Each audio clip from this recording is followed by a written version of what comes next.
Well, congratulations on coming to university and choosing to study a brilliant course about creative advertising. I'm going to be talking to you today about innovating that industry and why it's important for its future.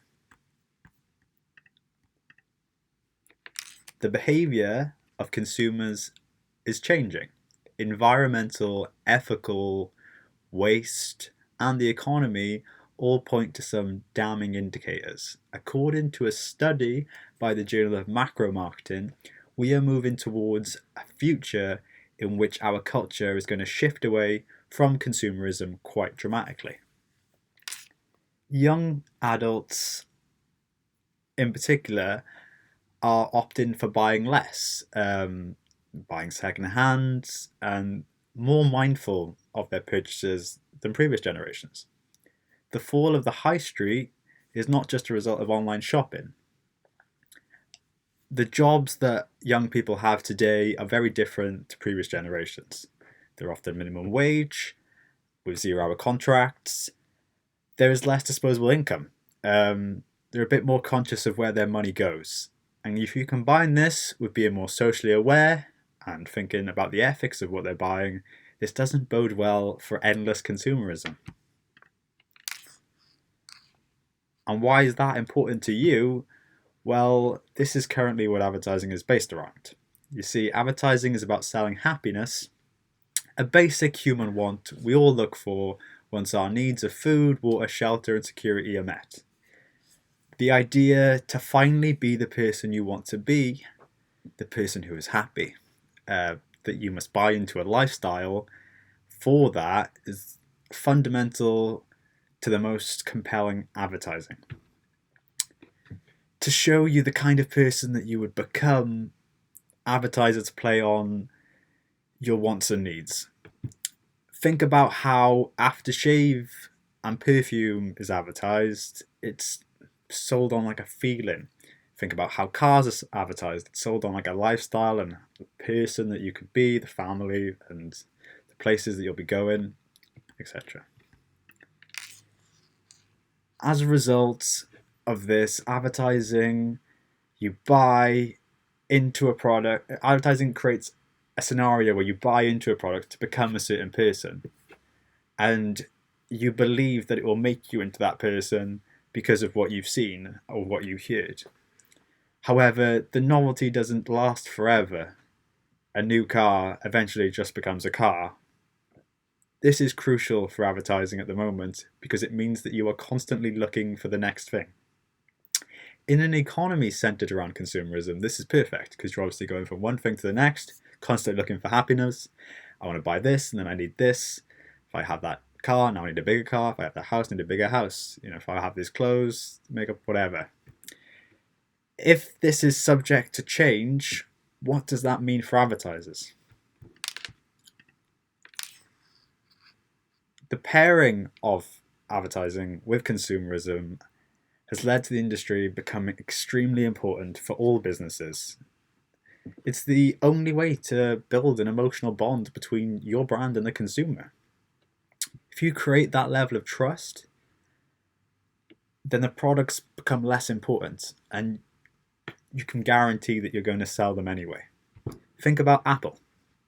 They have always had such a strong advertising presence that it has created consumers that are so dedicated to the brand that you could probably call them fans. Think about that for a minute. Advertising has created a scenario where people feel as though their personalities are represented by the purchases they make. In doing all this, advertising has become very lucrative. The annual spend in the UK on advertising in 2019 was 29 billion in US dollars. All of this money on offer has led to agencies competing to be the most creative and guarantee the best results. This is why when social media was introduced to the mix, it changed the game because of big data, which allowed for endless possibilities for advertisers. One of the best outcomes of this to an advertiser was the ability to completely understand your consumer like never before. What I'm talking about is something called psychographics. Previously, marketers would use demographics and tailor their campaigns to a certain age group in a certain location, for example. We have reached a point, because of data, where this is basically ludicrous. Showing all 25-year-old women in Cardiff the same advert is something of the past. This is because they clearly do not all think the same way. So why would they respond to the same ad in the same way? Psychographics allow you to segment the population based on their personalities instead, allowing you to target people who think in similar ways to each other. Given that what informs you is on what behavior that you sort of do consumer-wise is all about your personality, your gender, your ethnicity, your religion, your location is far less likely to influence your behavior than how you think. You might have heard about a company and how they were used in the EU referendum and in the election of Donald Trump in 2016. So there's a company called Cambridge Analytica, and you could have also heard of their Canadian subsidiary for what was going on in the UK, Aggregate IQ. Well, they made a few headlines globally after those events.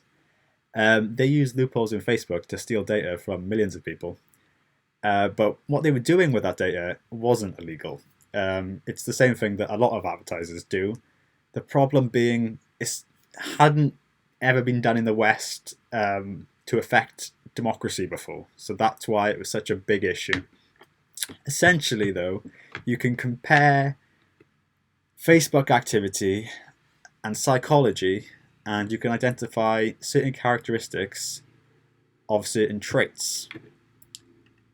So there's one model that was used by Cambridge Analytica called the Ocean model, and it measures people based on their openness to experience, conscientiousness, extroversion, agreeableness, and neuroticism. Everyone's personality is made up of different scores of these 5 factors. I mean, you can even test your own one on truity.com if you're curious to know what your levels are. It's a great test. There's about 50 questions, but it is quite reliable. What does that mean for an advertiser is that you can understand how people think. In the US election, this meant that you could identify and group Facebook users with similar personalities.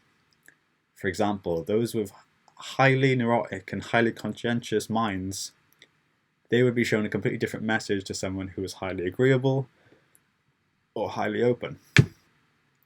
This worked very well for them, and it is essentially the same reason that a lot of people think Facebook is listening to them, because this is what all advertisers are doing. They don't actually need to record you. They don't need to listen out to you because they already know you better than anybody else. They already know what you're going to think before you start thinking it. According to a whistleblower from Cambridge Analytica, with just 10 likes, then you can know somebody better than their co-worker. With 150 likes, better than a family member. And with 300 likes, you can know someone better than a spouse. Think about how many likes that you've ever done on Facebook. So that clearly there is companies out there that know you better than anyone in your life. According to Philip Slater, a former professor and chair of the Brandeis sociology department, consumerism is not only less attractive for younger generations, realistically, it's unsustainable for the future of our species. Humanity must consume less. So how do we save advertising? We can innovate it beyond consumerism, in my opinion. Currently, advertising is driven by return on investment. Even charities that create advertising campaigns must pay that agency. Success of the campaign is then translated back as donations or clicks to their site.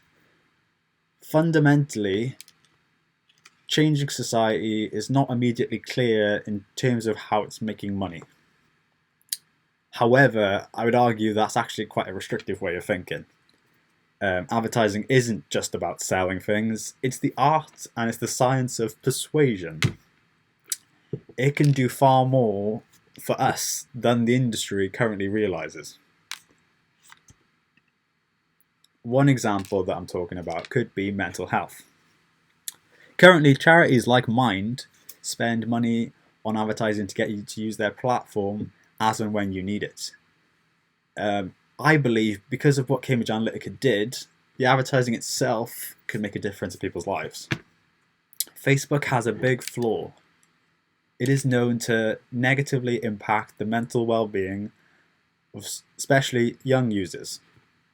This is because of a few different factors, which can include body image, like addiction to the platform itself, and sort of equating how your real life persona is based on social media persona to images that probably have been doctored, and you're comparing yourself to those images of something that's completely unrealistic because it's not real in the first place. Well, all of these kind of things, they attribute to negative moods in the user, and over again, these negative moods could lead to anxiety or depression. Those kinds of problems, you would need direct help from a charity or doctors, psychologists. See, though, if you can understand a social media user to get them to buy a certain way or vote a certain way, then why couldn't you improve their self-esteem or mood because you know what their personality needs for that? That's what I'm kind of arguing, and that's something that I'm working on currently at the moment. Still, you might not be convinced, and then take social media as a whole. Its business model currently is to sell your data to advertisers. But to increase profits, they need to make it more addictive. False news is far more engaging and keeps you on the platform longer. Both of these issues can never be fixed in its current business model. I believe that social media needs to become a user cooperative.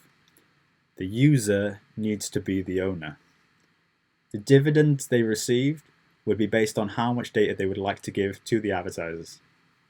The board of directors running the company would have the best interests of all the users at heart because they are the ones that vote them in.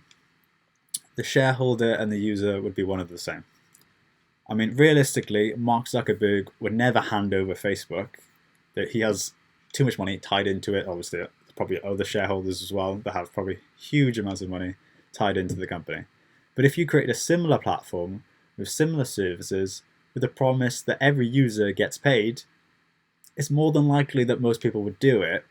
The advertisers only need the data, so they don't care where their money goes. So it could happen. Another example is trade unions. In recent years, memberships have plummeted. Think about those kinds of jobs I mentioned earlier that young people are doing. The quality of work isn't the same as it once was. They have less security, less options, and companies are free to more or less exploit their workers. The best way to improve working conditions is to join unions, with the strongest action coming from doing so in greater numbers. Trade unions could tell their members about the benefits of everyone in joining them. The members could take personality tests and opt in to hand over certain degrees of Facebook data. They can understand how behavior from that on social media correlates to personality, allowing you to effectively encourage all of their colleagues to join as well. You could change the lives of workers across the UK by uniting them under the hope of better quality jobs. There are a lot of there's a lot of possibilities of what advertising can achieve if you look beyond consumerism. Currently, it's very restricted because you're like, okay, that's not going to make money, but there is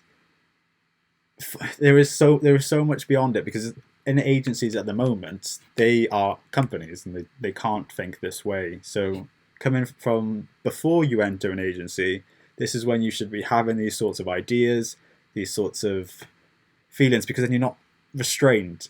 You're not sort of tied down to think in a certain way. You're not put in a box. During the pandemic, those agencies had to work from home. But with innovation, we could essentially make this non-essential industry fundamental to human society.